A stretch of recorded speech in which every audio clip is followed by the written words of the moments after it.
I feel like my boyfriend, he'd be okay. And I've talked to him about surrogacy and he's like, yeah, I'd like to touch your belly and all that stuff. But if that's the way it has to be, then I'm totally fine with that. I had been trying all these ways. I was literally doing everything possible. And the doctor finally told me, you have one healthy embryo left. Would you ever consider surrogacy? I think you can have it all, maybe not having it all at the same time, but there is something precious about dedicating and prioritizing different things during different seasons of your life. Hello, everyone, and welcome back to Chiquis and Chill. I'm so happy you're here. Today's episode is going to focus on motherhood. Everyone's journey is so unique and so different, and that couldn't be truer for our next guest. She's been through it all and has a really unbelievable story of strength that's rooted in faith. My kind of girl. I already know this episode is going to be a good one, so stay tuned. This is Chiquis and Chill.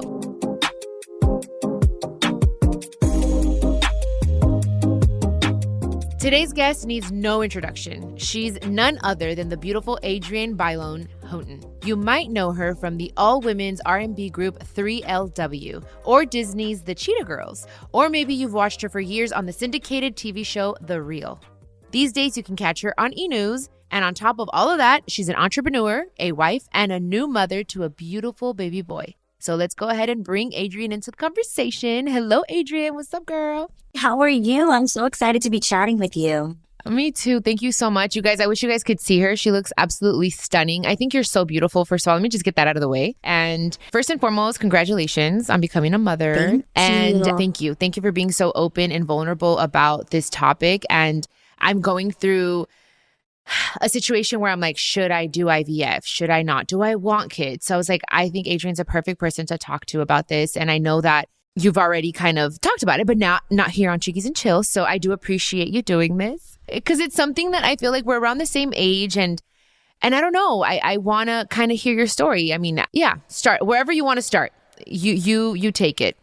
I always knew I wanted to be a mom, but Okay. I knew that there were certain things I wanted. Obviously, I'm a career woman, and I think so many women in our generation are thinking that way now. They're like, I want to be a businesswoman. I want to, really put my career first. And then I knew I wanted to be married when I had children so that I could have, the family structure that I dreamed of. Yeah.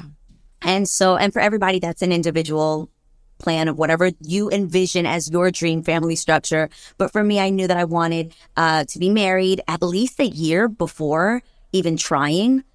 So I waited that year, and around when I got married at 33. And so at 34, I was like, okay, my husband already has had children before in his previous marriage. And I was like, okay, he's had daughters, he's had sons, but he's never had twins. And this is so random, but I really was like, we have a whole family of all girls. My mom has her sister. My sister had 2 girls. My aunt had 2 girls, Desiree and Diane. Desiree had 2 girls, Deborah and Deanna. My sister has 2 girls. My mom had 2 girls, Adrienne and Claudette, and then Claudette had 2 girls, Jet and Bo. Ooh, estrogen is strong in your family. Yuming. So I was like, my dream is to have 2 girls. Like, let's go for twins. I feel like we've seen so many celebrities have twins, and it just seems like a very cool and glamorous thing. You knock it out one time. Sounds like a fabulous plan. And I was wildly ignorant when making all these plans. I went into the doctor, Chiquis, and he's like, okay, so how old are you? Blah, blah, blah, blah. He said, we're going to do what's called a reserve test. So they go in and they see how many eggs you have on reserve. Oh, yes. Fun fact, ladies, you are born with all the eggs you will ever have, which, crazy enough, Chiquis, you know that means that your eggs that are in your body right now, that you've had in your body, were also in your mother's body. Oh, what? Yes. So this sounds wild. My son my son is literally in the other room with my mom right now. Oh. My egg that created Ever was in my mother's womb at some point because it was in my body. That's crazy. I know. When you think about it that way, it's wild. Yeah, it is. Yeah. Absolutely. So yeah. you're born with all the eggs you're ever going to have. Obviously, how your cycle works, you pass one. But here's the thing. You want to find out what your reserve number is as soon as possible, because that actually helps you make proper, informed decisions on what you're about to do next. in that moment, Chiquis, I ended up finding out your girl had barely any eggs left. Like, I was actually born at a deficit already. What? Because I was born with less chromosomes than like normal people. But that's a whole other crazy conversation that I ended up finding out years into trying. And so I found out I didn't have a lot of eggs, and they're like, we highly recommend IVF for you because that's just what's going to be the best way to harvest as many eggs as we can, because, sweetie, after the age of 24, your fertility is on a decline. I said, 24? I know. I said, oh, you got me out here feeling like a straight vieja. Like, what are you talking about? I was not having no kids at 20. I wasn't even thinking about kids at 24. So I just remember being in that office and hearing this and going, oh my gosh, this went from something I thought I was choosing to be like cool and glamorous and just my own little cool plan to pretty much God laughing at those plans. And it was a journey from there. From there, I ended up doing my first round of IVF, and which is not cheap. That's another thing. All of these things are very expensive, and I'm so grateful that I'm privileged enough to even have had so many chances at having a son. But I can only imagine for families that don't have the funds to do this, it's heartbreaking. Yeah. So I remember going in for my first IVF cycle. Pretty much, you get your period. They tell you come in 2 days later. They do an ultrasound, a vaginal ultrasound, and they go in and they look and they see how many follicles you have. Your follicles in your ovaries will then create eggs. They go in and they look and they're like, girl, we're not seeing much up in here. They're like, there isn't much, but we're going to do what we can. A lot of people only start the injections and do them for maybe 10 days, 11 days. Every time I've done an IVF cycle, I've had to shoot up for like 14 days because my eggs just don't grow as rapidly or as large as they would expect. So I end up going through this whole cycle. The first time I do it, they pretty much call me and tell me, funny enough, I was in the hair salon under a dryer getting some rolos done. And the doctor calls me and he's like, we're so sorry, like your first cycle, like you got nothing. What? And I was like, what? Like, wait, I was like thrown off. I was so excited for this call because I thought they were going to tell me like, you have 2 girls, you have a boy, you have like, what did I get? Another fun fact, you can't choose the sex of your babies, which is something else I thought you could do. I thought I could pick the sex of my children. You cannot choose the sex of your babies, but you can choose what you end up implanting, but you can't pull from what you don't have. So let's say I ended up fertilizing 4 eggs and they all got fertilized with my husband's sperm. Let's say all 4 of them ended up being boys. I can't make it a girl. You can't make the, right. Okay, yeah, it's like what comes out is what comes out, right. But if you get 2 girls and 2 boys, you can say, oh, the ones I want to implant into my body are the 2 girls. Right, okay. And so I ended up trying this 6 more times. I've done IVF a total of 8 times. And altogether, from 8 rounds of IVF, I got 2 girls and 1 boy. I got the first 2 girls. The first one I implanted and ended up miscarrying at almost 4 months, which was super heartbreaking. Oh my gosh. And then the second little girl I implanted didn't take. And so here I am with this 1 embryo boy who was actually made in 2017. It was at the time, now it was 2022. 5 years later, he was in a freezer for 5 years. And I had been trying all these ways. I was literally doing everything possible. And the doctor finally told me, you have 1 healthy embryo left. Like, would you ever consider surrogacy?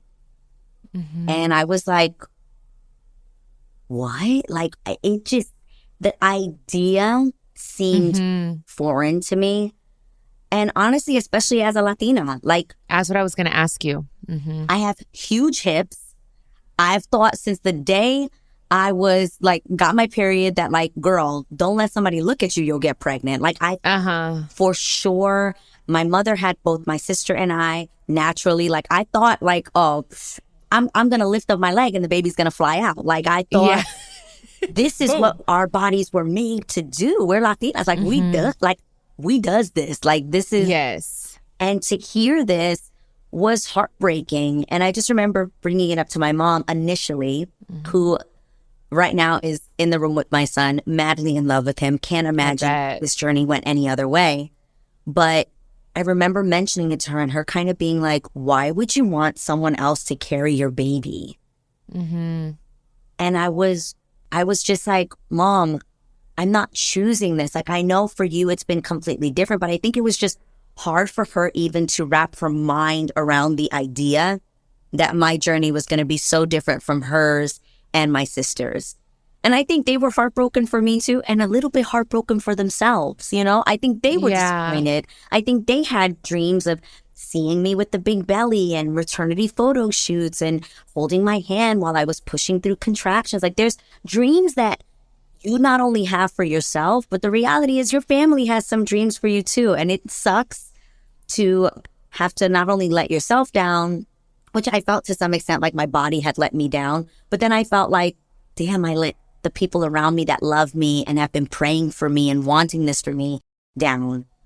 All that to say, Chiquis, I have a 7-month-old son that we are all so in love with, that we all were there when he was born. I literally pulled my son out of someone else's vagina, which sounds wild. But I was going to ask you, so you did pull him out? I was full on. In there. I was in there. I'd be there. Girl, me too. I'd probably do the same thing. I swear you don't even think about it. I pulled my baby out. I put him on me, all sucio and everything, and I was so in love. And I can't imagine it being any other way. And I've said this before that, like, I remember reading a quote that said, the thing that hurts us most in life is the idea of how it's supposed to be. Right? Like, there's all these things we could have had in our mind that would make it perfect.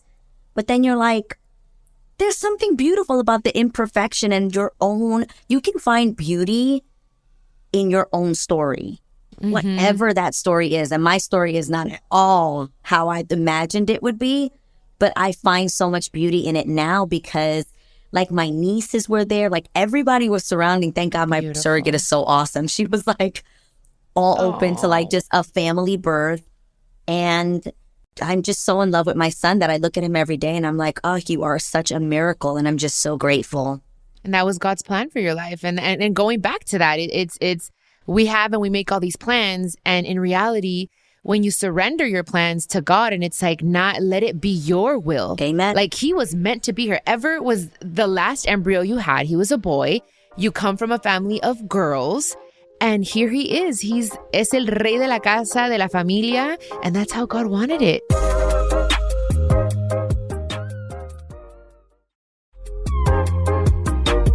One thing that you said that I absolutely loved was that when you were choosing, or you guys were choosing your surrogate, you were like, I want to connect with her smile. There was something about the smile. Can you tell me why? I feel like, and I even see it now, my dream for my son was to be a happy baby. And I think we hear so many people say, like, what is it you would want for your children? Like, if you could think of one thing.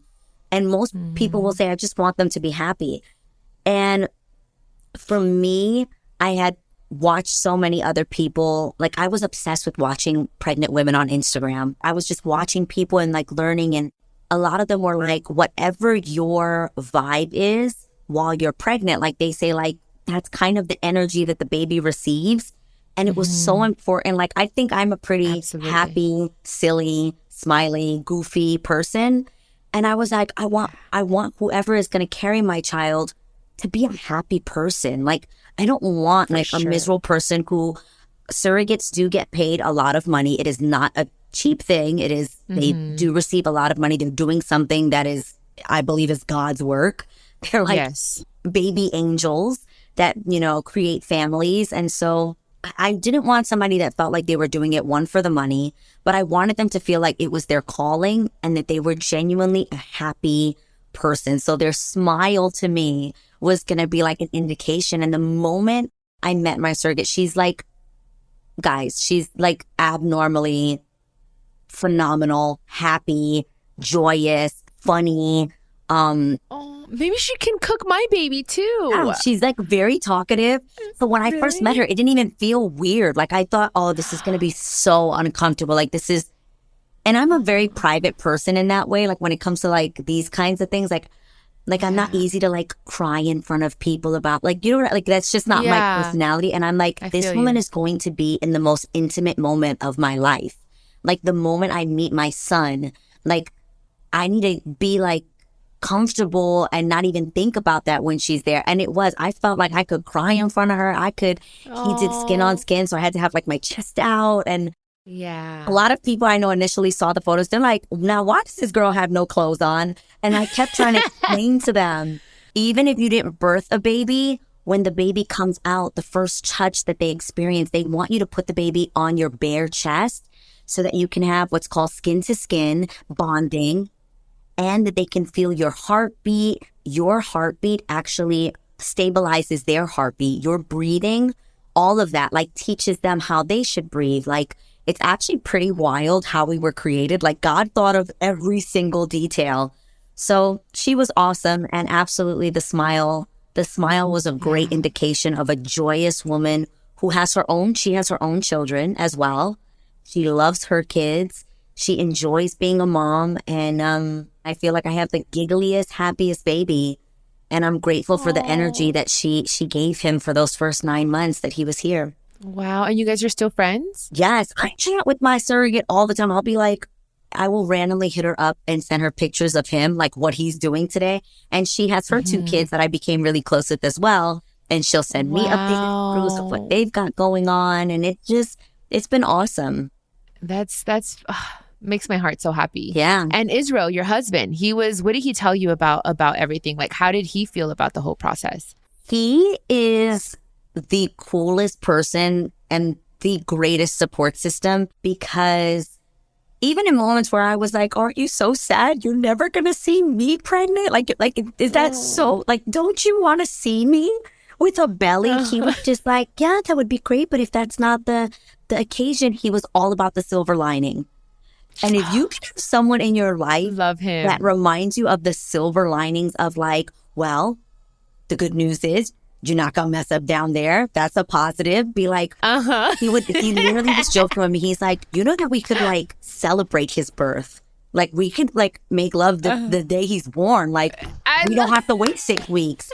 And I was like, great point. He was just reminding me of all the good things. He's like, take this time to like be in the best shape of your life. Why not? Like he was just thinking of all the great things that could come from maybe not, just to make me feel better. And it did. It did make me feel better. And I'm grateful for that. But I still dream that maybe one day I will be able to carry. I have not given up hope. And while I think it's taken the pressure off, I think they do say that when you're going through these fertility treatments, it's so important to like stay calm, don't stress. It's so much easier said than done.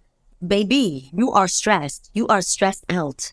And so I think there is a part of me that feels less pressure because I already have my amazing son, that I feel like if I tried again, maybe it would be easier because I already have a son. It's not like I'll never be a mother. That makes sense. Well, you know what? God is listening, and it's your faith, and that's where I'm at. Because I tried IVF and I started last October, and then I was like, the second day in, I said, no, you know what? I feel like my body can do this by itself. Let me try it. And I'm like, okay. And if it doesn't within a year, and it hasn't been a year, it'll be a year in October this year, then I'm going to go ahead and try IVF, because I'm not sure, to be honest, if I want to have kids, because I raised my siblings and I feel like I've kind of gone through it, but everyone says no. When you have your own children, it's just, you can't, it's unexplainable, like what you feel. And that's why I was like, I need to talk to Adrienne to see. And like now I'm inspired, and I feel like my boyfriend, who is the only guy that's ever made me want to even have a child. Same. Because he makes me feel safe, right? Yeah. So I'm like, I feel like he'd be okay. And I've talked to him about surrogacy, and he's like, I'd like to touch your belly and all that stuff. But if that's the way it has to be, then I'm totally fine with that. When I tell you, there is something so dope about there being a piece of you and that man you're so in love with. And like, there's something fun about looking at the features, and they change every day. Like there's moments, like when he was born, we swore like he had my eyes for sure. But then like as it's gone along, we're like, is that my nose or is that your nose? Is that my mouth? Like this, and it's this beautiful little human that's genetically the DNA of me and the man that I love. And there's something so beautiful about that. I even think when you're like cleaning caca at 2:00 in the morning, you're like, this is our genetic caca. Like we make this is our poop. This is our poop. That's like crazy. And I don't know. I think there's just something so beautiful about it that no matter how the child gets here, I think when they're here, you're gonna be.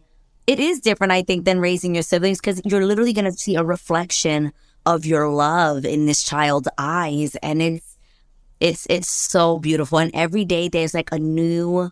Like they see new things. Like now he recognizes us. So like when Israel gets home, he's like, like he gets so excited. His little face, like he like doesn't know what to do with his hands, but he's so happy to see him. And I look at him and I'm like, you're like my little man. Like there's things about him that absolutely look like Israel. My son is my husband's mini-me for sure. But then I see even glimpses of my father. Like I see like these little things. He has my dad's hands. His curly hair is coming in, and I'm just so in love. And how has it changed your life? I mean, I bet in every single way, but because I'm right there. I'm at the crossroads of like, should I do this? Should I go down this road? Should I not? Like a part of me is like, I want to know what it is to raise a human just the way I think. You know what I mean? Like, I don't know. Like, hey, let me mold you. But then I'm a little scared because I'm like, I'm so career oriented and so career driven. But it's like, I don't know. Tell me, what do I do? I think you can have it all.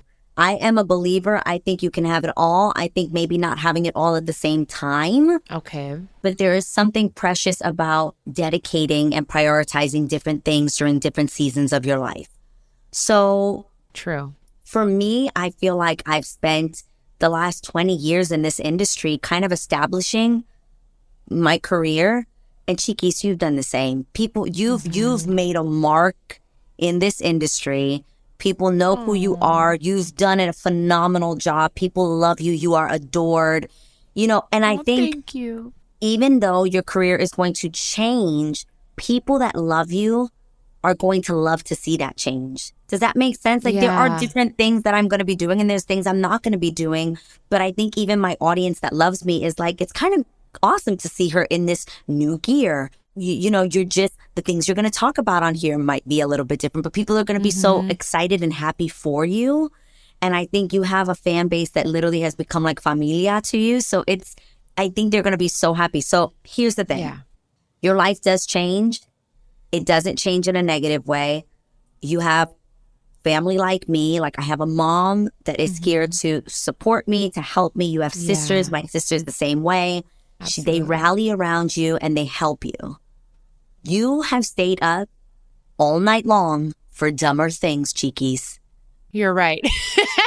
You know what I mean? You're like if you right. just shift your perspective, people are like, why do you stay up all night with baby? I'm like, guys, we've partied and stayed up later and lost more sleep than I have for my kid. So it's just shifting your perspective. I think the awesome thing is that a lot of even what you've done on a career level has been with family.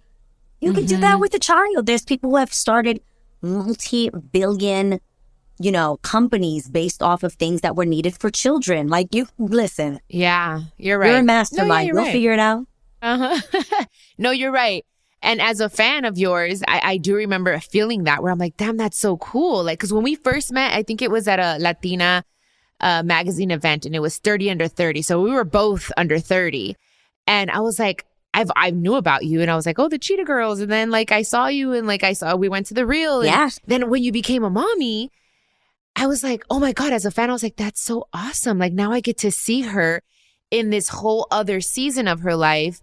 And you're still hot as heck. I'm like, she's still beautiful. Está bien guapa. And she looks great. And mommy, you look good as a mother. So I'm like, okay, well, I can probably do that too, I think the thing that I also recognize is that a lot of what has made me successful is relatability. That people can relate.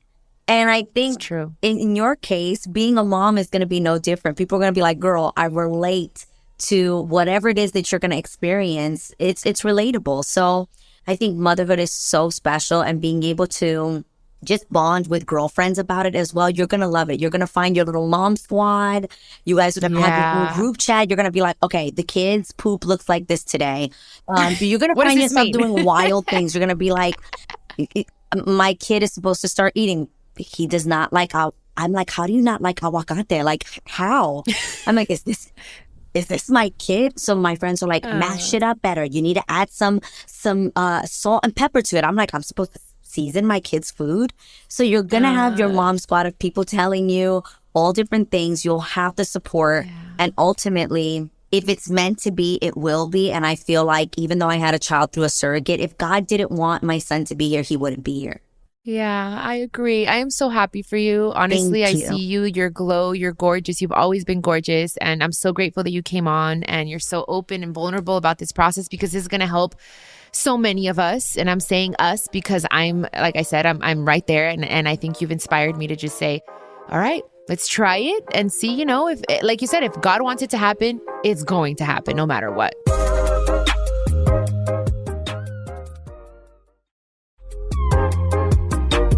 I want to talk about your career because you're a singer, and I think I love your voice. I've loved your voice since, you were in 3LW, correct? And then the Cheetah Girls. So tell us a little bit about how you got into the music space. Is your family do they sing? Okay, so my dad is an amazing singer, but he's not like a professional singer. Okay, my dad is from Ecuador. My mom's from Puerto Rico. And my dad came to the United States to sing at a nightclub in Queens, New York, where he met my mom. Shut up. So my dad technically, I guess, would be considered like a professional singer. He was a salsa singer, and he would sing at nightclubs. And then he met my mom, and they ended up getting married and having us. And my mom was raised like super religious and super Christian. Okay. So like once they got married, she was like, you're not going to be in these nightclubs singing. Like, we're going to raise our kids in church. They're going to follow the Lord. They're going to know Jesucristo. So my mom pretty much was like, yeah, like that's the end of that. But singing in our home was like a thing. Like my dad, ever since I was a little girl, he taught me and my sister how to harmonize. And so then we started becoming super active in our church. We grew up Pentecostal. So I was super involved in children's choir, mass choir. I did every play, Easter play, Christmas play. Your girl was trying to be a local celebrity with my little songs in church, okay? Love it. And that's where my love of music came from. There was always music in our home. And I was like, man, I want to be a singer so bad. But when you grow up in the hood and you don't know anybody or don't know even how do you get your start, I kind of put that to the back burner. And I was like, well, I don't even know how I'd ever become a singer, but singing in church is going to work just fine for me. And it's kind of crazy, my story, because I went to a specialized junior high school called Clinton School for Writers and Artists. The only two other people that have ever gone to that school is like the Wayans brothers were known for going there. It's in New York City, in Chelsea. And Jerry O'Connell, random. Yeah. And so I ended up going to that school, and it's pretty much a school that prepares you to audition for those big art schools like LaGuardia and Juilliard. If you know anything about these big music schools, they're like Nicki Minaj went to LaGuardia. Like, this is like where people record demos and get their start. Oh, yeah. So I went to this junior high school, and then it was my senior year. And they were like, okay, well, it's time for you to put your portfolio together so that you can audition for these schools. And that's when I realized this costs money. It's me getting closer to the mic to say that. I'm like, this costs money, and my family does not have the dinero to be doing this. So I actually didn't even tell my mom that I was expected. If you're going to audition for vocal, they require you to have a demo. You have to record a demo, and you have to have a headshot. I was like, I just can't ask my mom for that kind of money. I know we're struggling. So I just kind of told my arts teacher, I was like, yeah, I'm going to pass. I'm not going to audition for the schools. I don't have the money to put my portfolio together, and I'm just going to pass. And she was kind of disappointed, but like, whatever. And I ended up deciding that I was going to go to the same school my sister was in. And I know you're close to your sisters too. I'm so close with my sister. So close. Yeah. He's 3 years older than me. So check this. When I was getting into high school, I was going to be a freshman and my sister was going to be a senior. And I was like, boom, this is a genius idea. I'm going to be able to like get in, mingle, fit in. I'll hopefully be popular.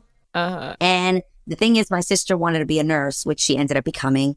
And I was like, you know what? I'll just follow in my sister's footsteps and I'll go to this specialized high school for medicine. And it was called Health Professions and Human Services.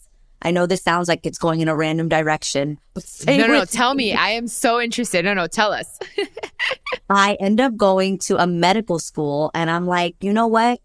I'm just going to maybe become like crazy enough. I wanted to be an obstetrician. I was obsessed with babies. And I was like, I will just sing the babies out of the womb. Whatever, it'll work. I'm going to put singing on the back burner. Let me do something that seems more realistic. And I'm going to go to this specialized medical high school. Well, my second year, when you're a sophomore, they require you to do an internship. The school is directly across the street from a hospital called Beth Israel in New York. And you do internships there. My internship was literally like filing paperwork. Like people would come in and I had to work at the hospital. It was part of my grade. And I was just filing. And this guy walks in one day. I will never forget. His name was Reggie. I have literally never seen this man again. It's been well over 20 something years. He walked in. He had like a broken leg and a cane and was like, "What up, ma? You sing?" Shut up. And I was like, wait. Like, what? Like, I turned around, I was fine. And he's like, "You sing?" And I was like, "What do you want to hear?" I was like, "Absolutely, I do." I was like, "I can hit you with a salsa jam. I can hit you with a pop song. You want to hear a little Lauryn Hill, His Eye is on the Sparrow? I got you." Love it. And he was like, "I know this manager that's putting together a little girl group." He's like, "You know, if you can get, I know a lot of you girls intern from the high school here. Can you get me a group of girls from your high school to come audition for this girl group?" And I was like, "Reggie, I got you." And he gave me his business card and I went to gym class and I knew that there was one girl I had heard singing in the locker room named Jennifer and another girl's name was Jamie who sang in Brooklyn Tabernacle Choir. So I just knew random girls and I'm like, guys, there's this guy. He's putting together a girl group. Can we try to go together to the audition? And sure enough, that guy took me into the first audition, which was, it actually gets a little weirder. He told us he wanted to hear us sing first.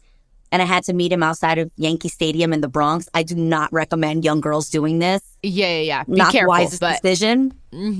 But we ended up singing for him. He was like, "You guys are good enough to audition." He gave us the information. He cleared us. And I went to that audition. And that was for 3LW. I met Keely at that audition, her mom, her aunt, the managers, and the production company who put 3LW together. How old were you? I was 14 going on 15. Or maybe I might have already just turned 15. 15. Okay. Yeah. Oh my gosh. That's crazy. And I'll never forget, like, I sang at the audition. The first song I sang was His Eyes on the Sparrow, like Lauryn Hill from Sister Act 2. Yes. So I sang that. Love that movie. And then they were like, "Do you know any songs in Spanish?" Which is what I really loved in that moment. And if there's anything I can say to people is be so proud of your culture and like rep as hard as you can, because let me tell you, as much as we think sometimes that our cultura is going to hold us back, I do not believe that at all. I think that authenticity is what has absolutely opened the doors for me and my career, because one of the girls was Dominican that was auditioning. And I remember them being like, there's this huge Latin explosion happening. It literally was 1999. And Ricky Martin, Shakira, J-Lo. This was that time of the Latin explosion in music. And I know specifically they were looking to put a Latina in the girl group. And the other girl was Dominican, and they asked both of us, they're like, "Do you guys sing in Spanish?" And I remember her going, "Beady, beady, bom, bom," but kind of like being sarcastic. And being like, "Ew, like, I don't know Spanish songs." And in that moment, I was like, "Oh, please," while I break out a whole Preciosa by Mark Anthony. I was like, "Yo sé lo que son los like I full on broke out and sang Preciosa. And hands down, I know that that's the reason I got in the group. Oh my gosh, Adrienne, we got to do something together musically in Spanish, you and I. Chiquis, I'm gonna die. We need to, okay, we're leaving it here on Chiquis and Chill. It's happening, you guys. She said it. Imagine us doing so. Oh, girl. I'd be honored. Oh my God, I'm so excited. Oh, thank you. Okay, for sure. We'll talk after, but like, I'm so excited. That's awesome. Oh my God, I had no idea about this, Adrienne. Like, that's crazy. It's like when it's meant for you, when God has a plan for you. Amen. A guy with a cane and a broken leg is going to walk in and God is speaking through him to you. So if it's meant to happen, it'll happen. I tried to divert from the plan God had for me, and he still made a path. Even though it didn't work out the way I thought it would have, like he literally allowed that opportunity to be there for me. And I truly believe that was destiny. There's just no other way to explain that story. It's absolutely random and crazy, but I'm forever grateful. And the one thing I learned from that is I remember hearing Oprah say, there is no such thing as luck. There is such thing as opportunity meeting preparation. Yes. And the key is to always be prepared. Be prepared. You may never know when God is going to put that opportunity right in front of you. The key is that you be humble and be prepared to go after. Go right through that door that's been opened for you. Amen. I absolutely agree. I love that. Thank you so much. And I can't wait. We gotta hang. We gotta double date. We gotta record that song. We do. So many things to do. Absolutely. You gotta meet Ever in person. He needs to meet his Titi Chiquis. Yes, please. Titi Chiquis will love him so much and spoil him. I got you. But yes, thank you so much. And you guys, before you go, you know that I always finish the episodes with a quote.